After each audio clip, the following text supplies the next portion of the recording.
Oil prices down today after the president seemed to indicate an attack on Iran might be less likely. The price of a barrel of crude oil was down in the regular session by about 4.5%, and it's under 60 bucks. As our friend Doug Flynn joins us, the co-founder of Flynn Capital Management, and down a little bit more than that after hours, perhaps. All right. It's interesting because we were having the conversation earlier about it. We still don't really know about Iran. We still don't really know what's going on, but it was clear, because we had it live yesterday, that the president's tone changed on Iran. What would you say about oil in terms of the outlook? It could still be pretty volatile, I would think, if there's still some unknowns out there. Always. And that's always the problem with oil, and especially the Middle East. But I think the way you have to look at this is the oil traders had priced in what you call a risk premium to the fact that if there was a U.S.-Iran war, that was going to cause supply disruptions. And so that had been built into the price of late. And so now with Trump easing those fears, at least right now, that risk premium came off. And so therefore, the prices came down. That's why you see that big drop today. So it has more to do with the pricing and the anticipation from the traders than anything else at the moment for oil prices. Second topic, AI. We talk all the time, AI is going to steal our jobs, right? So there's this new study out, mind you, from an AI company, an Anthropic, that Axios had this morning, saying that the job impact's more evolution than apocalypse. And basically the argument is that so far what's going on with AI, it's making us better at our jobs, more efficient rather than taking our jobs for the time being. What do you take away from that?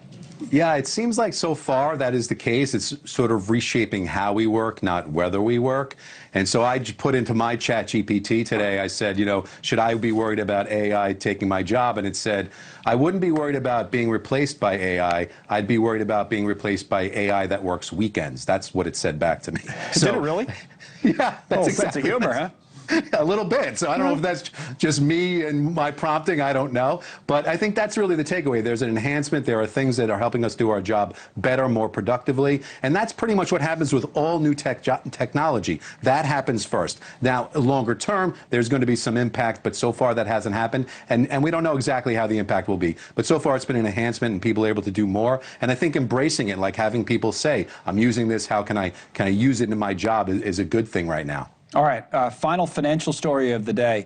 The big game on Monday night, I have it on the telestrator here. Ticket prices, college football championship game, Miami and Indiana. Nosebleeds, where I would sit. Remember they used to say at the Garden, the blue seats. Well, that was back in the day. I don't know what color they are now. Yeah. But $2,800 just for, you know, at the top of the stadium. And then more in your area, Doug, the club seat is like 30 grand. How about that? Yeah, I don't think so. But I think, you know, this is really a perfect storm of a lot of things. And a lot of it has to do with the fact you take, you know, two major universities here, one of which has never been to a final. You're talking about Indiana. I mean, they have 800,000 living alumni. They're willing to see the first time they've been to the finals and pay up to travel. And then you have Miami, which, you know, for them it's a local game. So people that don't have to travel that want to go to it are willing to pay more for the ticket prices. And then if you strip away all the students and the boosters and all the people that got tickets, the leftover tickets are the ones that really sort of are out there. That scarcity drives up demand. That's where it is.